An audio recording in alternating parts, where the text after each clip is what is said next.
Welcome back. So this is the second video in my prototyping series. In the last video I covered how to make several common chart types in Figma, and now I'm going to go over layout and formatting and how to bring those together in a dashboard style for Mockup. So let's get started.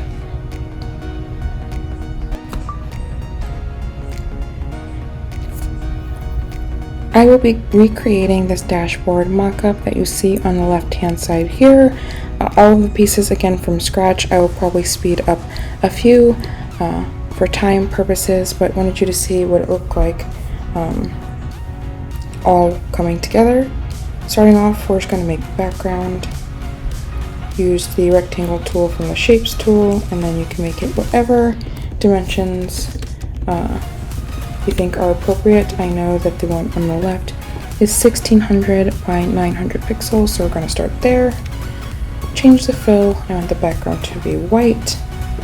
And then one thing I'm going to do to sort of help us out as we go along is just lock this. It's very easy to move backgrounds unintentionally, so going to press that to now we can't move it or change the properties of it. It's stuck where it is, and we can put things on top of it without having to worry too much.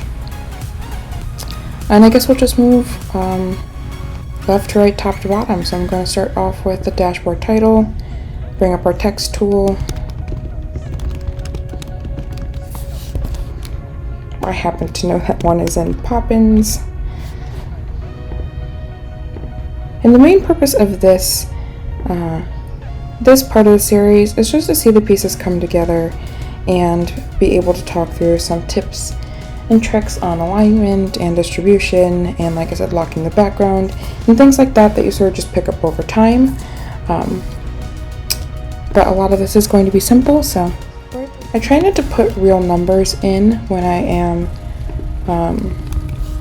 prototyping, because I find that if you are going to show it to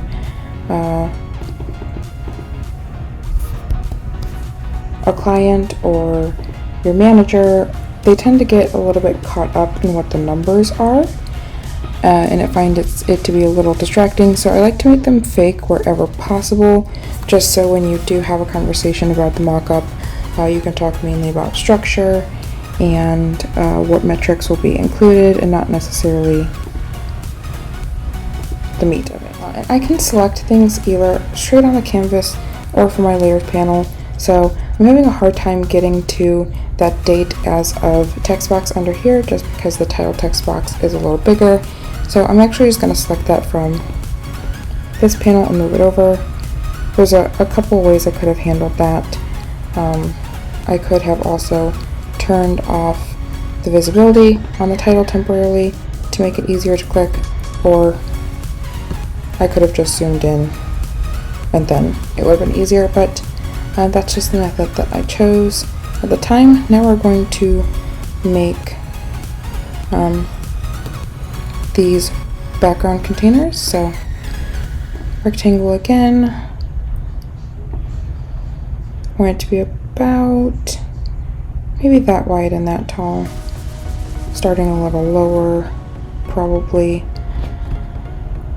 And I want it to be centered, so moving around till that red line pops up, and we're going to use the split shape plugin that I talked about in the first video. So we're going to want 3 columns for this, just 1 row, and we'll play around with the gutter and see what we like. And actually I think 20 looks pretty good, but I do think the boxes are a little too dark, so I'm going to shift select here, or I could click shift and select in the layers panel on the left, go to the properties, select fill, make them a little lighter. I like that. And now it's going to be pretty easy to make the ones below, so click these, duplicate them, bring them down.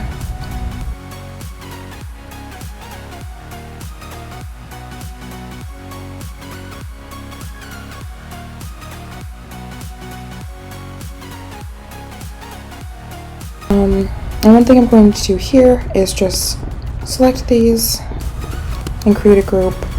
I highly recommend, as you're going making your layers panel as organized as possible when it comes to making updates after you get feedback, or duplicating things, or changing the properties of things. It's going to be a lot simpler. So group and label as you go. It'll make your life a lot easier. So I grouped these backgrounds together, but here it says group 4, which isn't really descriptive.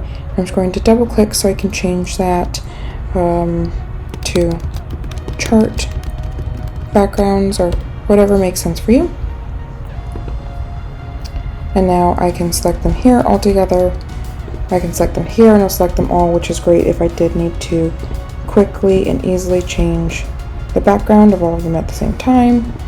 It's also great because then I can, if I wanted to, block them all. That way I can't click on them on accident as we build on top of them. But if you do need to select just one out of here, maybe you need to change the properties of one and not all of them, if I just use the little caret drop down next to the group in this panel, I can select all of them individually. It's pretty easy to still get to them if I need to. But I am just going to lock these for now. And now let's make the labels.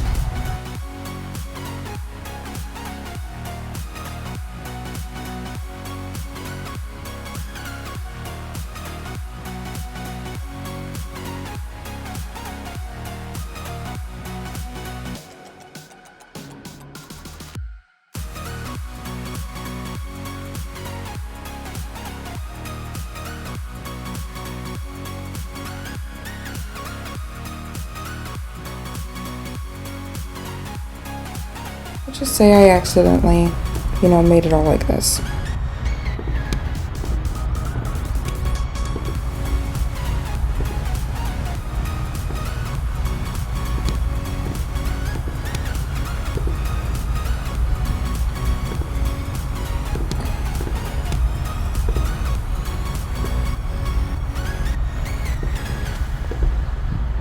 So there we go. We have our labels and we're doing pretty well. Next thing we can make is the area and the line chart. So going to start off with a line as our base. And what I'm going to do here, if you can see on this one, they look pretty different, at least between the quantity and the profit ones, but I'm actually just going to make one and duplicate it and change it rather than make this 3 times. So starting off with the line as our base, that little trick that I mentioned before about making the lines as the background. Going to shift select them all and group them together and lock them just to be safe. Go to our pen tool and start making our area chart.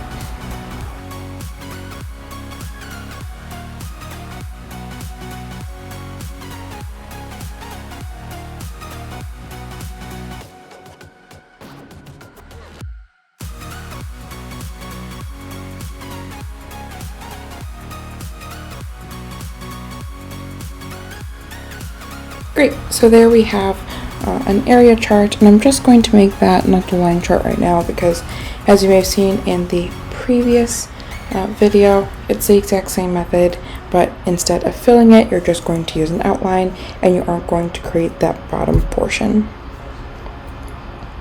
Next thing we're going to do is just create the text on the side, which is super simple. Here we'll have, again, I just like to make it pretty easy on myself. Oh, so that's a very big font. Maybe down to 36. Just gonna change the font type. Regular seems fine. Still seems a little big, so we're gonna go with 30.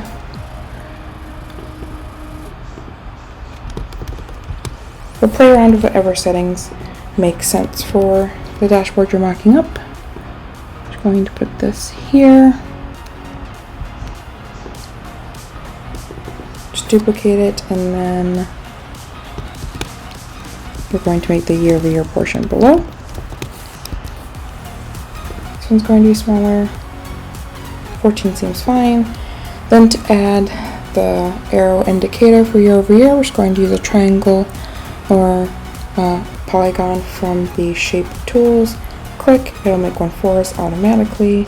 I'm going to change the fill to black, constrict the proportions and make it maybe 15 to start. It actually looks pretty good, so we're just going to move it down right next to here, and then that container is, for the most part, done. And so now what I'm going to do is drag and select over all of these, and the reason I can do that is because we locked both the background for this dashboard and the background for this particular chart.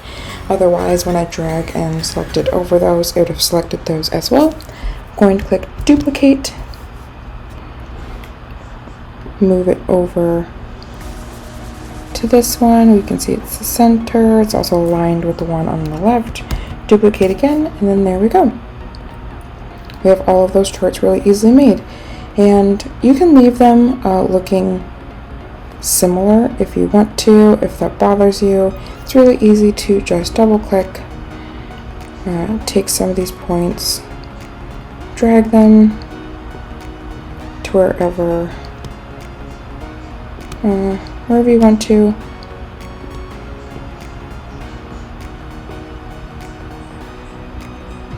To what makes more sense. So now if I click down, that one looks a little bit different than the other ones, which is nice. And then I'm just going to take the $sign out of here because we want at least the units to be real, even if there's not real numbers. And we are pretty close. So the next thing we're going to do is make the tables.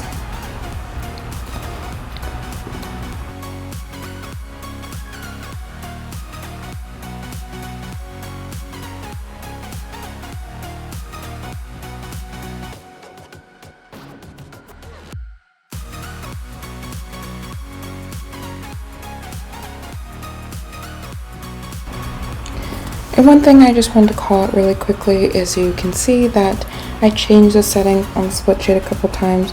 Sometimes it is just about trial and error, figuring out what works for the spacing that you have and what you need. Again, like I said, trying where I can to group and label. So category, table, background. Going to duplicate this, bring it down here, and change the name to subcategory table background. And then you can make the labels.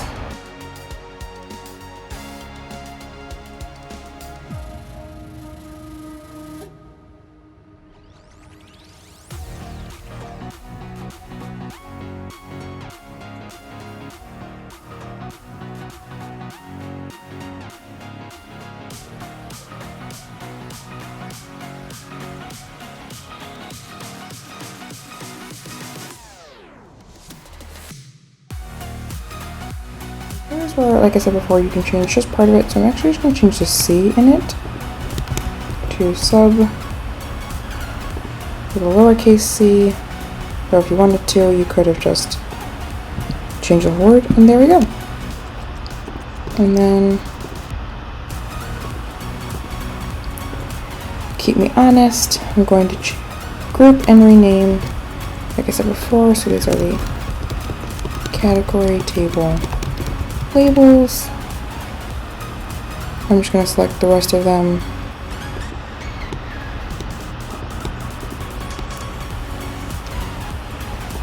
From the layers panel. You can also right click and do group selection there. Sub category table labels. And then I'm actually going to take both this group and this group and go one more, group those, and this is just going to be sub category table. These will be the category table. So now, like I said, some benefits of that being I can select the whole thing at once. If I need to move it all somewhere together, makes that a lot simpler. I can lock it if I'm afraid about moving it or editing it, or I can turn off the visibility if I need to do something around it, see behind it, or anything like that. But I can still easily get to all of the items in it if I needed to. And it just keeps this part on the side a lot cleaner. Next we have that bar chart. So going to create the background. And I actually like to try and keep it the same size. So that's why I just built it on top of that one. For reference, and I'll move it over here. That'll be the background for us, though it looks a little tall. So if I select it and use this, you see when the red X's come up on the table to the left, that's telling me that this is perfectly aligned with that, which is what we want. And we can do the same thing on the top, so I know it's the exact same height as this space here, which just visually looks a lot cleaner. And I am going to lock that just because I'm going to be building the bar chart on top of it, and I don't want to move it on accident.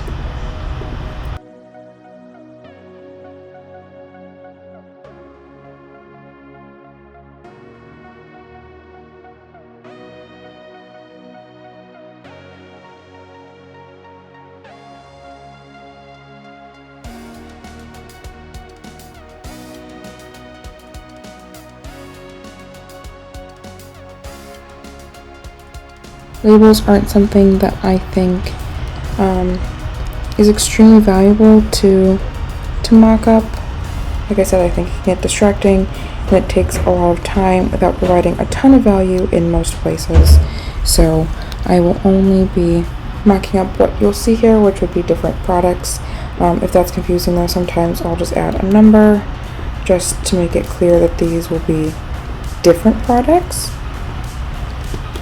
Which is a pretty easy addition, but it doesn't require me to check any of the values and the data I'll be using,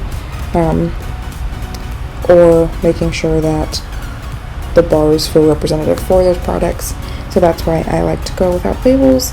And then last but not least, what we have on here is a scatter plot. So like I said in the last video, this one's both simple and hard.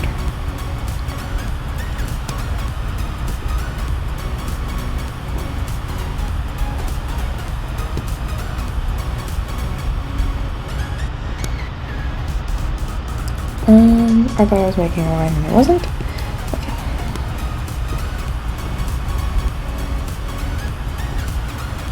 And then, if that doesn't feel right, just select them both. Move them until things start to make sense. Flip this a little shorter. I'm gonna make the labels using the text tool. So, sales, duplicate. We're going to go around this text box until we see this little curve shape with the lines, which will allow us to rotate.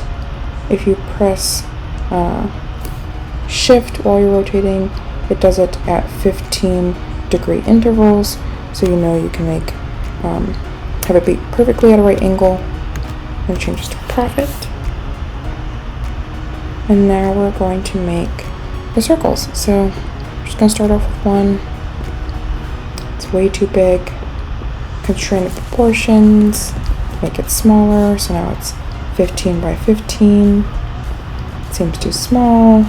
A lot of this is really just playing around and figuring out what's going to work for you. Use the same color that we have for the other pieces. And then here's the tricky part. I'm just going to press duplicate or Command D in this case, and I want to make 50 of these dots because that's how many states you probably have in your data set. And I want it to be pretty close to what they're going to see. So 1, 2, 3, 4, 5, 6, 7, 8, 9. So I duplicated it 9 times, which means I have 10. And what I'm actually going to do is just start with 10 to make my life easier. And that's really one of the reasons I wanted to do this particular video.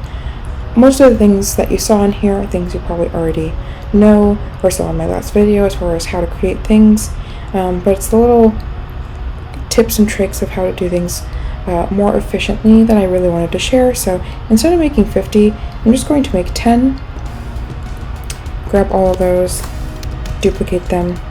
So now I have 20, duplicate them. Now I have 30, duplicate them. Now I have 40, duplicate them. Now I have 50. Rather than me making 50 dots or duplicating the one dot 50 times, I figured I can just start off with 10, do those, and then, move these around however feels right. But now we have a scatter plot mocked up on our dashboard. And so here we go. That was pretty quick in my opinion, but this is how a dashboard mock-up can come together fairly quickly. Looks a lot like what we have here on the left. And in the next video, I will show you how to mock up some interactivity if that's something you'd like to include in your prototype.